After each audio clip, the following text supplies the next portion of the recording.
दहेज का मामला कब से आपने शुरू किया? बाप को अपनी जमीन बेचनी पड़ती है, हाथ में कुरान हो और दूसरे हाथ में संविधान। लोहरदगा ईदगाह मैदान में तहरीक विदारी कॉन्फ्रेंस के आयोजन में एक आईपीएस ऑफिसर पुलिस अधीक्षक हारिस बिन जामा ने क्या कहा मंचों में। इस मंच में अनुमंडल पदाधिकारी अमित कुमार भी मौजूद हैं। आप देख सकते हैं कि हजारों के संख्या में लोग उपस्थित हैं। क्या संदेश दिए और उस संदेश में खास आपको बतला रहे हैं। सबसे पहले तो आप सभी लोगों को सलाम पेश करता हूं। अस्सलाम वालेकुम। वालेकुम अस्सलाम। आज इस मंच पर बैठ के मुझे कितनी खुशी हो रही है, मैं शायद लफ्जों में बयान नहीं कर सकता हूं। आप लोगों ने लोहरदगा की सरजमी पर ऐसे ऐसे मुफ्तियों को, आलिमों को बुलाया है जिन्हें सुनकर हम लोग बड़े हुए हैं। और इस कॉन्फ्रेंस का जो नाम दिया गया है, मैं उस नाम से ही शुरुआत करूंगा। आपने नाम दिया तहरीक बेदारी कॉन्फ्रेंस।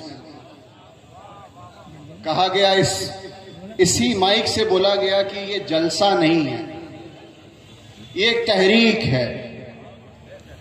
तो एक सवाल उठता है, ये तहरीक किस चीज की है? देखिए, मेरा इल्म इतना नहीं कि मैं उलमाओं के बाद कुछ बोल सकूं, लेकिन मेरे जहन में कुछ 4-5 बातें हैं। मुझे लगता है कि ये तहरीक शायद उसी के आसपास जरूर होगी। सबसे बड़ा जो मुद्दा है जो मैं देख पा रहा हूं, अभी जो मौलाना साहब अनाउंस कर रहे थे, उनको इस बात की इल्म है कि मैं कभी गिरिडीह में भी था, उसके बाद रांची रहा, फिर यहां आया, तो उन्हीं 3 जिलों का मैं एक्सपीरियंस आपको बताऊंगा। कई बार हमने ऐसे देखा, तकरीबन हर रोज ये देखने को मिलता है कि शादी ब्याह के मसले पुलिस थाने तक पहुंच जाते हैं। ये किसकी कमी है? मैं आप सभी लोगों से ये सवाल करता हूं, ये दहेज का मामला कब से आपने शुरू कर दिया? आप लोगों ने निकाह को इतना मुश्किल क्यों बना दिया?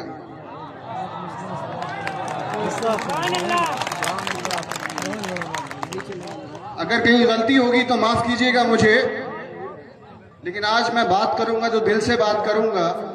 जब बार बार इस बात को कहा गया कि निकाह को आसान बनाओ, क्या आप सभी लोगों को मालूम है मस्जिदों में किनका निकाह होता है? सबसे बड़ी मिसाल किसकी है? मौलाए कायनात की। क्या उसको हम सभी लोगों ने भुला दिया? ऐसा क्यों हो जाता है कि निकाह करने के लिए, शादी करवाने के लिए एक लड़की के बाप को अपनी जमीन बेचनी पड़ती है? तो इस तहरीक को हिस्सा आप लोग जरूर बनाइए।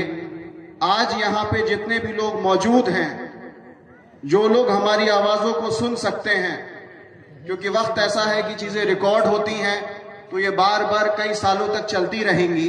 आप सब लोगों को ये अहद लेना है कि मैं अपने खानदान में, अपने मोहल्लों में, अपने शहर में अगर कहीं ऐसी शादियां होती हैं तो हम लोग उन शादियों में नहीं जाएंगे। क्या मैं उम्मीद करूं कि ऐसा होगा? ये क्यों कहा गया कि आप निकाह में सादगी लाइए और वलीमे को थोड़े अपने हैसियत के एहतमाम से कीजिए? इसकी सबसे बड़ी वजह यह थी, जो मुझे मेरे वालिदैन ने बताया, कि कई दफा ऐसा होता है कि मर्द निकाह कर लेते हैं लेकिन पता नहीं रहता कि निकाह किससे किया गया है। तो ये जो फैसला था, ये भी उस औरत के ही हक में था। तो पहला मसला तो मेरा यह है कि जो शादी ब्याह के मसले दहेज से जो लगे हुए हैं, जो हमारे पास आते हैं, कहीं ना कहीं इस सब में हम सब लोगों का फेलियर है। मेरा भी है, आपका भी है, पूरे समाज का है, पूरे इस जिले का है। इस जिले क्या, सभी जिलों की मैं बात कर रहा हूं। तो कहीं ना कहीं हम लोगों को बदलाव लाने की जरूरत है। शादी से ही जुड़ा एक और अहम मसला है। हम लोग सभी त्योहारों में आप देखेंगे कि डीजे से किया जाता है। ये मजहब में डीजे कब से आ गया? क्या 1400 साल पहले डीजे को किसी ने इन्वेंट कर दिया था? आप सब लोग भूल गए आवाज हजरत बिलाल की, जब वो आजान में सदा लगाते थे, उस वक्त किसी माइक को यूज करते थे क्या? तो आप लोग क्यों डीजे पे इतना इस्तेमाल बढ़ा दिया है? हर छोटे बड़े त्योहार में कहीं ना कहीं डीजे लेके आप लोग निकलते हैं।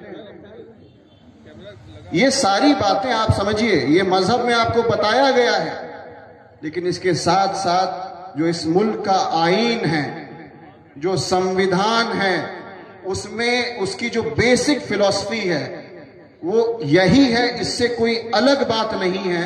तो जो बार बार बड़े बुजुर्गों ने कहा है कि आपके एक हाथ में कुरान हो और दूसरे हाथ में संविधान हो, अगर ऐसा हम सब लोग कर लेते हैं तो यकीन मानिए आज जो आपकी हालत है इससे बहुत बेहतर हालत में आप लोग पहुंच जाएंगे।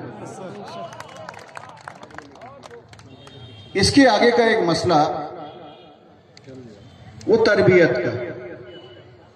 तरबियत में कमी सब जगह आई है। लोग अपनी जिंदगी में मसरूफ हो गए हैं, वक्त नहीं निकाल पाते हैं, तो बच्चों के हाथ में मोबाइल फोन थमा दिया। सबके घरों का यह मसला है। कोई ऐसा है जिसे घर में 2-4 से ज्यादा मोबाइल फोन नहीं है? हर आदमी के ऊपर एक मोबाइल फोन है, कई बार एक आदमी के ऊपर 2-2 मोबाइल फोन है। क्या आप देख रहे हैं उस मोबाइल फोन से आपके बच्चे क्या कर रहे हैं? कितने घर में ऐसे बाप हैं, क्योंकि यहां पे सारे मर्द मौजूद हैं, आप देख रहे हैं कि आपके घर के बच्चे बच्चियां उस मोबाइल फोन से रात के 10 बजे 12 बजे 1 बजे 2 बजे तक क्या काम कर रहे हैं? कितने लोग हैं यहां पे? मुझे नहीं पता कितने हैं, लेकिन मैं ये मान के चल रहा हूं, जो मैं देखता हूं अपने आसपास, जो क्राइम हो रहा है, जो हम लोगों तक चलकर आ रहा है, उसकी एक बहुत बड़ी वजह ये मोबाइल फोन भी है। तो ये जो तरबियत हमें दी जाती थी, उसके लिए ना कई बार आप लोगों ने सुना होगा, आपको कोई बहुत बड़े इदारे में जाने की जरूरत नहीं है। जरूरी नहीं है कि आप दारुल उलूम से ही फारिग हो। छोटे मदरसों से पढ़े हुए बच्चे बहुत पहले के, जिनके घर की तरबियत अच्छी होती थी, माँ बाप का प्यार मिलता था, वक्त मिलता था, वही लोग हीरा बन के निकले हैं और इस समाज को नई दिशा और दशा दी है। तो आपको अपने जहन में कभी इस बात को नहीं लाना है कि हम एक झारखंड जैसे स्टेट में एक छोटे से जिले लोहरदगा में रहते हैं। आप यकीन मानिए हर जगह हर समाज से ऐसे ऐसे लोग निकले हैं जिन्होंने इतिहास बनाया है। अगर वो कर सकते तो आप क्यों नहीं कर सकते? मैं एक छोटी सी मिसाल दूंगा, मेरी हैसियत नहीं है। हम लोगों ने अपने समाज को रोल मॉडल्स अच्छे नहीं दिए। आप यकीन मानिए इस बात को, बहुत तकलीफ के साथ मैं कह रहा हूं, हमारे रोल मॉडल्स अगर अच्छे होते तो शायद स्थिति जो अभी है, जो सच्चर कमेटी की रिपोर्ट कह रही है, वैसी स्थिति नहीं होती। मैं इसी स्टेट का रहने वाला हूं। आबाई घर हमारा गुमला जिले में हुआ, हमारे बाप दादा वहीं दफन है। छोटा सा एग्जाम्पल दूंगा, अगर उस जिले का एक बच्चा पढ़ाई लिखाई कर कर IPS ऑफिसर बन सकता है, कंधे पे सितारे लगा सकता है, अशोक स्तंभ लेकर चल सकता है, तो आप क्यों नहीं कर सकते? तो दूसरा मसला जो है वो है एजुकेशन का। अपने आसपास आपको दीनी तालीम तो देनी ही है, लेकिन उसके साथ साथ जो मॉडर्न एजुकेशन है उस पर बहुत फोकस करना है। जो आप शादी ब्याह में खर्च कर रहे हैं, उसका अगर एक हिस्सा अपने बच्चों के सही तरबियत सही एजुकेशन में लगा देंगे तो जो बदलाव आएगा उसका कोई अंदाजा नहीं लगाया जा सकता। ये 2, 4, 5, 7 बातें मेरे जहन में थी जो मुझे कहनी जरूरी थी। मुझे लगता है कि जो तहरीक यहाँ पे चलाई जा रही है और बेदारी जो करने की कोशिश है, मुझे पूरी उम्मीद नहीं, मुझे यकीन है कि बेदारी जरूर होगी। कम से कम यहाँ पे जो लोग आए हैं, अपने आसपास जब गलत होता हुआ देखेंगे तो आवाज जरूर उठाएंगे। अगर आप आवाज उठाते हैं तो आप यकीन मानिए, यहाँ पे मैं इस मंच से आपसे वादा करता हूं, जब भी कुछ भी बन पड़ेगा आप हमारे पास आएंगे तो जो भी परमिसिबल है लॉ के हिसाब से आपकी मदद करने को मैं वो मदद जरूर करूंगा। तो ज्यादा वक्त नहीं लेंगे क्योंकि वक्त सबके लिए लिमिटेड ही है। जाते जाते मैं एक शेर जरूर बोलूंगा, मेरे दिल के बहुत अजीज है कि गुलों पे इसलिए कांटों को तरजीह देते हैं, गुलों पे इसलिए कांटों को तरजीह देते हैं, खिलकर इन्हें मुरझाना नहीं आता। और अज़ल से रच गई है सरबुलंदी अपनी फितरत में, अज़ल से रच गई है सरबुलंदी अपनी फितरत में, हमें हारना आता है, झुक जाना नहीं आता। अस्सलाम वालेकुम। क्या बात है, सुभान अल्लाह।